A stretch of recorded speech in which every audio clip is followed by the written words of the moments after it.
Não tem. Eu vou aqui Eu vou tentar entreter vocês aqui, já que é sem tédio, não é isso, professor? Primeiro, agradecer ao professor. Muito obrigado, professor Newton, não conhecia o senhor. Obrigado a todos os presentes, obrigado a algumas pessoas aí que me ajudaram, a Marta, do Centro de Memória. E eu vou tentar, assim, de forma muito breve, tá? Eu não vou apresentar nada, mas eu vou tentar passar as minhas impressões, né, de botucatuense, por um lado, mas de pessoa também que teve experiência de ter saído daqui e que, de alguma forma, hoje tenta refletir, apanhando e batendo o processo de construção de uma cidade e também o processo de dificuldade que é da gente promover e pensar e desenvolver não só a cultura, mas o turismo, o desenvolvimento econômico, o emprego, a renda, a qualidade de vida das pessoas, de quem mora ou de quem é de fora e veio para cá e mora aqui. Então, para vocês terem ideia, Botucatu fez, há pouquíssimo tempo, 167 anos. Botucatu foi fundada em 1855, né, ainda num período bem conturbado da história do Brasil. E Botucatu tem algumas qualidades que todos imaginam conheçam. Eu não sei se todo mundo aqui conhece um dos fenômenos que é bastante peculiar de Botucatu, que chama-se a cuesta arenito-basáltica, não é? Que é uma questão geográfica extremamente relevante para o estado de São Paulo e para o planeta Terra. Isso colocando Botucatu mesmo em um lugar no centro-oeste paulista, o 9º maior município do estado de São Paulo. O estado de São Paulo tem 645 municípios. De tamanho, o município de Botucatu é o 9º maior. E Botucatu tem uma história por conta disso, né? Era uma província muito grande, o estado de São Paulo era dividido em 3, 4 grandes áreas, Botucatu era uma delas, a província de Santana, tanto que nós somos arcebispado, nós temos um centro republicano, que é a Praça da Catedral, e todos aqueles imóveis. Nós temos uma história muito rica, né, que ela se reflete hoje em problemas que nós temos hoje, que é, por exemplo, o problema patrimonial, que ainda nós carecemos de certos regramentos por conta dos nossos, para que a gente dê conta de preservar os nossos imóveis, que refletem a nossa história. Isso a gente discute muito, e ainda isso está para ser decidido. E o que falta, e o que nos falta ainda muito, é capital humano interessado nas questões da cidade. Não é? Afinal de contas, qualquer tipo de assentamento humano, ele gera positividades e negatividades, mas o que se precisa é de organização. As pessoas confundem muitas vezes, um regime de organização política que nós estamos, pelo menos em parte, assentados, que é a democracia, com bagunça. E democracia não é porque todos temos direitos de tudo que tem que ser bagunçado, pelo contrário, tem que ser organizado. Uma universidade dessa, né, que começa do jeito que começa nos anos 70, se desdobra em 1977 em 4 campos, e aí agora, então, já agradecendo os 4 campos, né, esse evento é um evento dos 4 campos, e que se expande no interior de São Paulo para poder dar conta dessa questão do desenvolvimento e da cultura, da ciência, de trazer o ser humano para uma lógica iluminista, é sempre um desafio, e os assentamentos humanos carecem disso, de organização. Né? E nós carecemos de organização, nós carecemos das pessoas pensarem como é que elas podem agir de forma mais efetiva na cidade e na sociedade.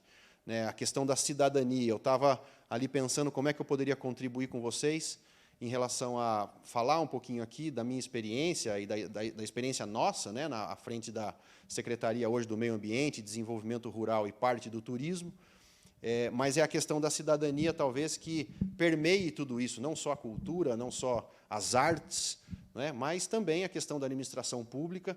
Muitos aqui imagino que são também professores, são pessoas que trabalham na administração pública, e muitos aqui também são alunos que, de alguma forma, contribuem para que essas coisas aconteçam. A Carol falou aqui que a Pinacoteca ela é de graça, e não é de graça, nós pagamos por aquilo. Né? Aquele prédio existe, aquele prédio tem um custo, as nossas secretarias têm um orçamento, é de graça para a gente acessar, né? Mas não existe nada de graça. Né? Existe lá um termo, que é um termo da economia liberal, que fala assim, não existe almoço de graça. E, de fato, não existe, a gente paga por tudo. A questão é, a gente paga por tudo e tem direito a tudo, ou a gente paga pelas coisas e não tem direito das coisas? Ou quem tem direito ao que todo mundo paga? Na nossa sociedade, uma pequena fração tem direito a muito, e a grande parte tem direito a bastante pouco. Né? Então, a questão da desigualdade social é um pouco nesse sentido. Mas, então, Botucatu é extremamente privilegiado. Eu vou fazer aqui rapidamente, para quase finalizar, para depois, eu não sei se tem alguma conversa e mais debate, fazer uma ode à minha cidade, que a cidade de Botucatu ela é uma raridade.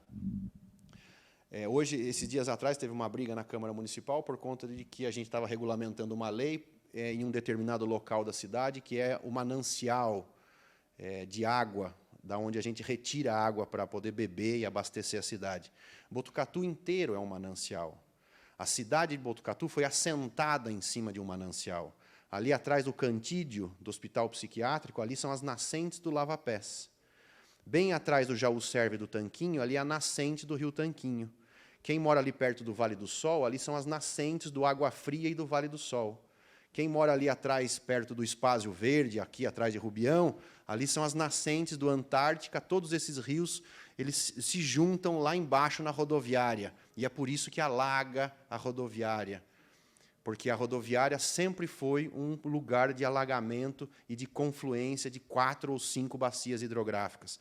Aí a genialidade do homem construiu lá uma rodoviária, aterrou e colocou uma rodoviária em 1985. E aí, de lá para cá, só alaga. E as pessoas se perguntam por que é que alaga.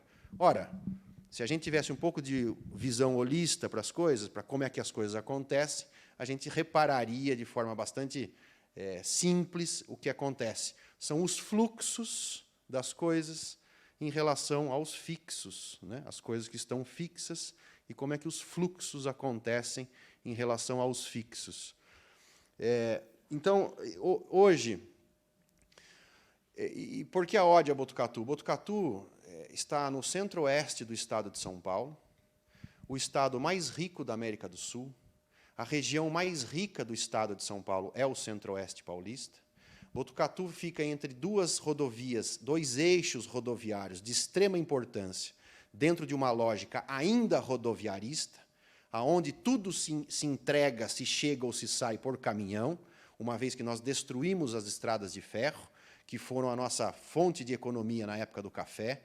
Aí o cineasta tem um filme muito legal, um documentário botucatuense, chamado O Túnel, que conta a história da construção dos 2 túneis da antiga estrada de ferro Sorocabana. Quem passa ali pelo Lajeado, cruza o primeiro túnel, sai de frente na cuesta. Façam esse passeio. Anda mais um pouquinho, passa o segundo túnel. Esses túneis foram construídos nos anos 40, graças à engenharia paulista, na mão, para poder acessar mais fácil a parte da Baixada, né, da depressão periférica, em relação ao Porto de Santos, para o Planalto Central Paulista, ou a parte alta da Bacia do Paraná. Então, Botucatu está na franja da cuesta basáltica.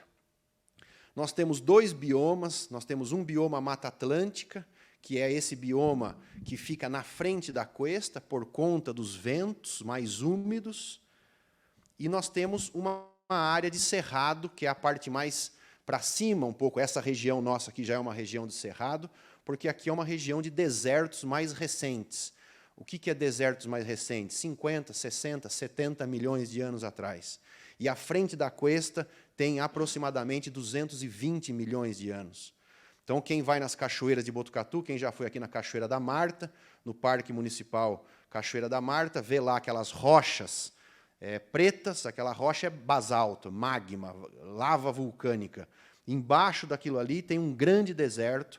Aquela rocha ali tem 140, 150 milhões de anos. Embaixo dela tem um grande deserto, chamado Paleodeserto, que é um deserto de 240 milhões de anos, onde os dinossauros andavam.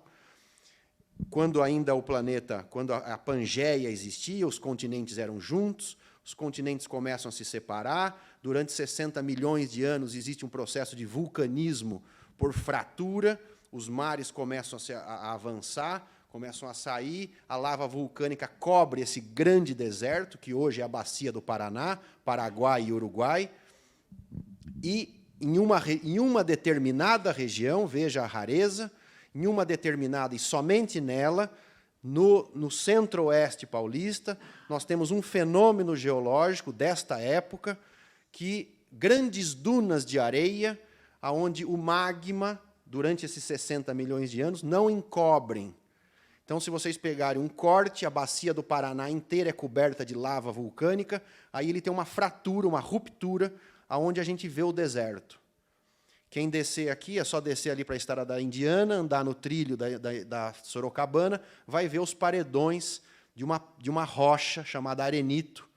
Quem já viu ali, quem desce a estradinha, quem desce a Marechal Rondon, na igrejinha, olha lá, tem um paredão de uma rocha clarinha, rosinha, o pessoal chama de pedra d'água, porque aquilo lá é o deserto de 240 milhões de anos, e se você pegar um copo de água e jogar naquela rocha, a água some, aquela rocha bebe a água. Ali acontece o fenômeno da recarga do aquífero Guarani.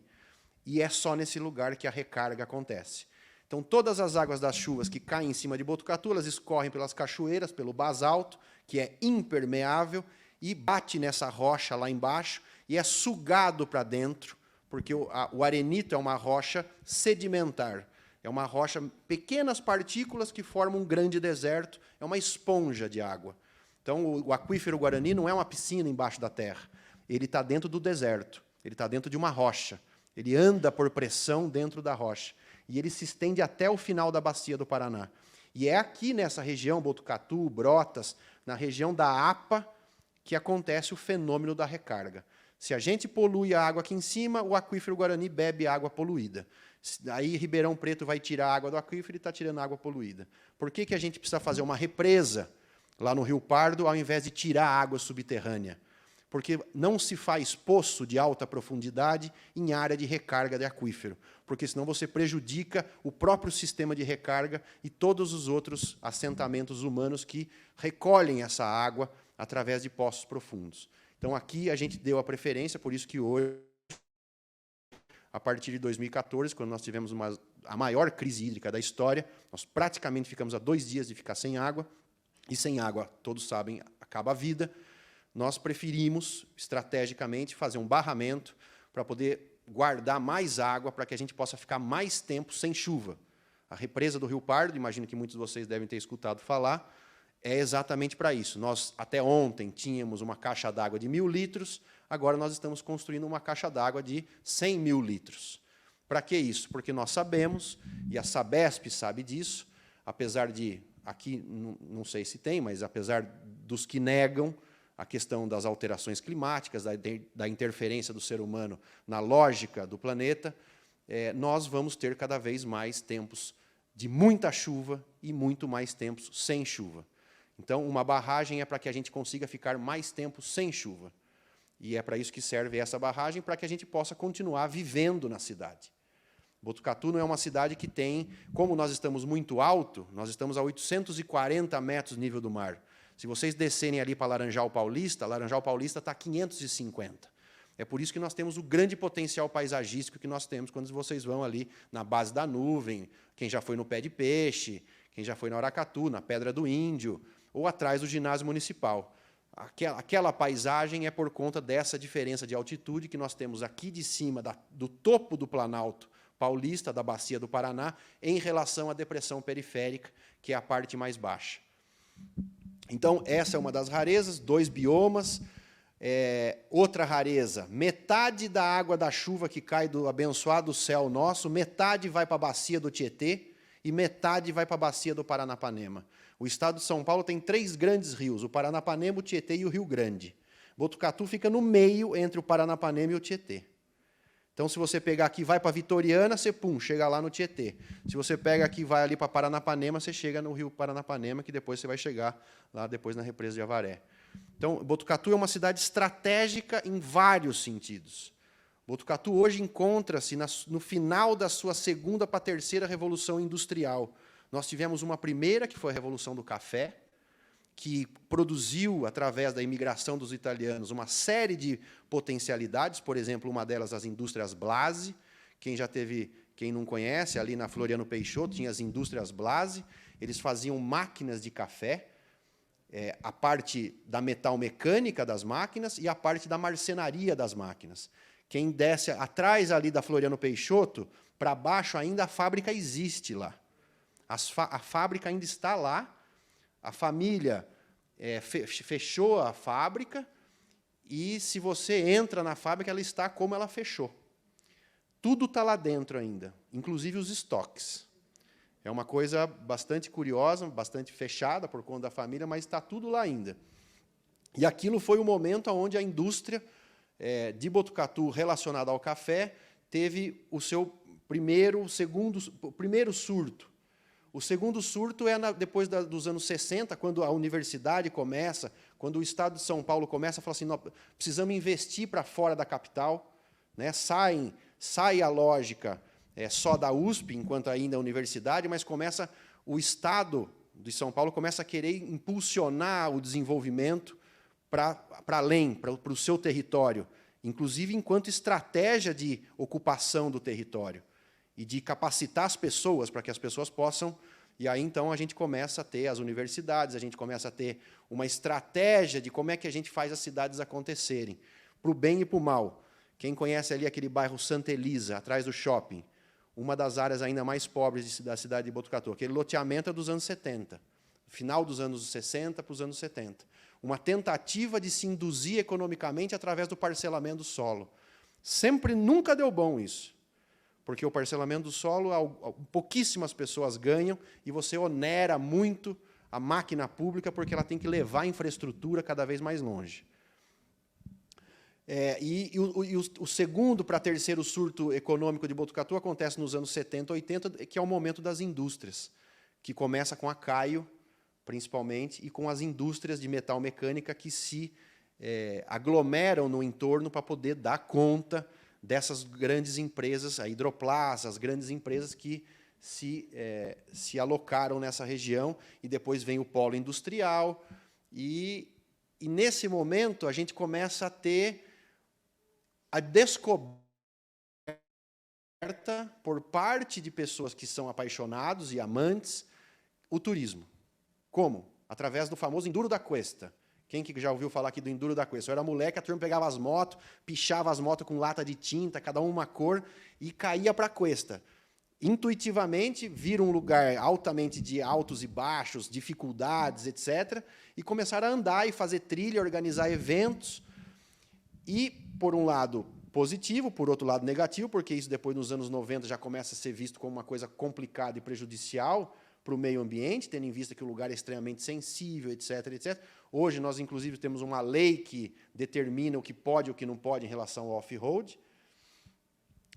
E o turismo começa nesse sentido, mas ainda muito incipiente, né? E ele acaba ficando muito restrito, até poucos anos atrás, em relação a essa lógica de um só determinado tipo de desenvolvimento turístico, que a gente chamou oficialmente, em 2014, de Botucatu Terra da Aventura, e que foi muito questionado por muitas pessoas, porque Botucatu também é a terra da cultura, porque Botucatu também é a terra da universidade, porque Botucatu também é a terra de eventos, é a terra, não é, de muitos outros tipos de turismo.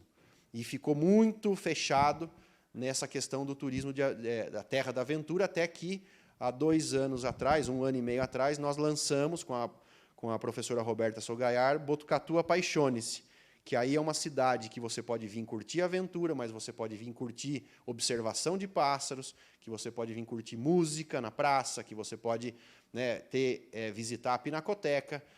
A Secretaria de Cultura, ela faz um exercício e ela impõe uma quantidade de eventos. Eu não sei se vocês recebem no WhatsApp semanalmente a quantidade de eventos que eles produzem. É um negócio que eu, sinceramente, não sei como eles conseguem fazer, sério. Que é muita coisa, é muita ação. Eu mesmo não consigo participar. Mas é importante porque sempre tem coisa acontecendo. Então, assim, é uma cidade que começa a se abrir para uma nova lógica de você participar dela. E como é que você participa dela? Eu estou falando aqui das coisas boas, né? Talvez eu conseguiria, durante muito mais tempo, falar dos problemas, né? Porque ainda é uma cidade que não inclui, ainda é uma cidade que tem uma série de questões. É uma cidade ainda que tem problemas, que tem muitas questões, tá? Não só de estrutura, não só de planejamento, não só de falta de orçamento para uma série de coisas, mas que começa, pelo menos ao meu ver, e aí puxando sardinha, obviamente, para esse momento onde existe uma outra lógica, tanto administrativa como de austeridade, como de racionalidade no processo de construir cidade, que eu imagino que a gente começa a caminhar para um sonho, que é assim, qual é a cidade que nós queremos para daqui 30 anos? Que é uma coisa de projeto de cidade. Como é que é a cidade que a gente quer? Não é? Como é que a gente inclui a universidade na lógica da cidade? Então, assim, pasmem, segunda-feira agora, até onde eu tenho conhecimento, foi a primeira vez que a Secretaria do Meio Ambiente fez uma parceria com o IB, para poder desenvolver projetos, para que vocês possam, estudantes, possam desenvolver projetos nas infraestruturas que a cidade oferece. Por exemplo, o Parque Natural Cachoeira da Marta, que é uma joia. Não é uma joia porque é bonitinho, não, é uma joia em relação a ecossistema.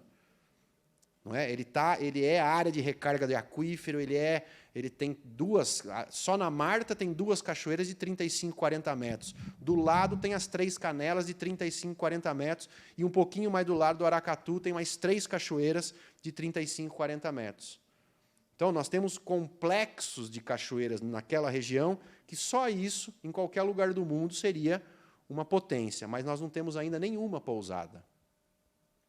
Então, se você quiser vir em Botucatu, eu quero achar uma pousada do Roteiro do Charme para poder curtir a Cuesta. Não tem.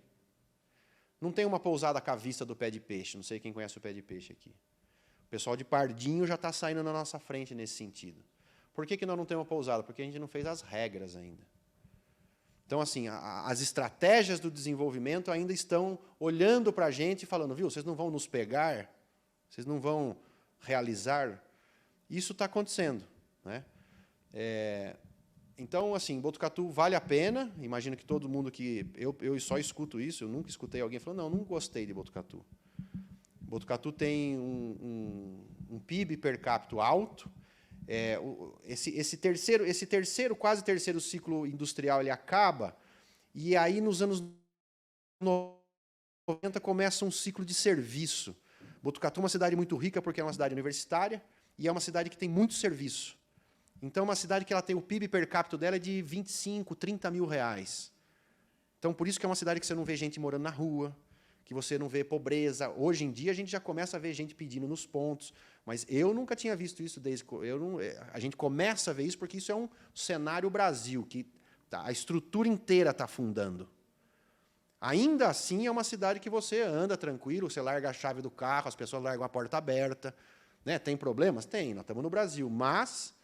nós temos uma série, a cidade mais segura do Brasil, etc. Tem uma série de qualidades. Nós temos essa universidade, que atende a muitas cidades da região, né, num esforço tremendo, né, não só de parte de quem aqui estuda, mas de quem trabalha e dedicou uma vida para fazer ciência, para atender as pessoas. Né? Então, não é uma cidade qualquer. Tem a questão dos bons ares, primeira escola marcelina do Brasil, primeira escola do La Salle do Brasil, tem o Centro Republicano, tem uma pinacoteca que e os porões, aquela pinacoteca era um cemitério, depois virou uma prisão, depois virou um fórum e depois virou uma pinacoteca. Então, ali, talvez, um pouquinho do pavor seja a história que está ali incrustada naquele lugar, naqueles muros, né? Mas é história, então não deve assustar a gente, deve trazer a gente à reflexão e ao cuidado, né, do que tudo que a cidade nos traz. Então, assim, a minha secretaria, onde eu trabalho, fica ali no Parque Municipal, não sei quem conhece, está todo mundo convidado para ir lá, as portas estão abertas, esse governo não trabalha encastelado, a gente atende todo mundo, o prefeito Pardini é um cara que o celular dele... eu acho que é loucura. Eu falo, pelo amor de Deus, você é louco. Mas ele falou, não, tem que atender. Então, assim, estamos lá, tá? As ações, as parcerias, o que vocês desejarem, eu não vou incumpridar muito mais. Paro por aqui para que a gente possa bater papo, se vocês quiserem. E é isso, tá? Agradeço muito, espero que vocês curtam muito Botucatu, para sempre, e cuidem muito. Participem dos conselhos municipais. Tem muitos conselhos, Conselho da Mulher, Conselho da Conselho da Alimentação, muitos conselhos. É a porta para a gente cuidar e participar da feitura das políticas públicas. Senão, a gente é só cidadão passivo, paga imposto e reclama. Eu acho que vale a pena, nesse momento histórico que a gente está vivendo, se não for pela questão climática e se não for pela guerra nuclear, a gente vai estar aqui bastante tempo ainda, vale a pena estar ativo. Porque senão é ser passivo. É pagar imposto, reclamar dos problemas, conselhos municipais, as políticas públicas, né, vamos decidir sobre a nossa cidade. É difícil, é complicado, dá briga. Vocês vão encontrar um monte de gente chata. Eu sou um deles, mas é importante que se faça, tá? Para que a gente saia um pouco do brasileiro que só assiste. Um dos problemas do Brasil é que o brasileiro só assiste. E se a gente não sair e começar a fazer, no nosso entorno, não é salvar o mundo, não, é no nosso entorno, na nossa rua, na nossa casa, na nossa família, nos nossos amigos, na universidade, na cidade. Aqui dá para fazer. 150 mil habitantes, pequenininha, dá para mexer muito. Tá? Então, muito obrigado e estou à disposição de vocês.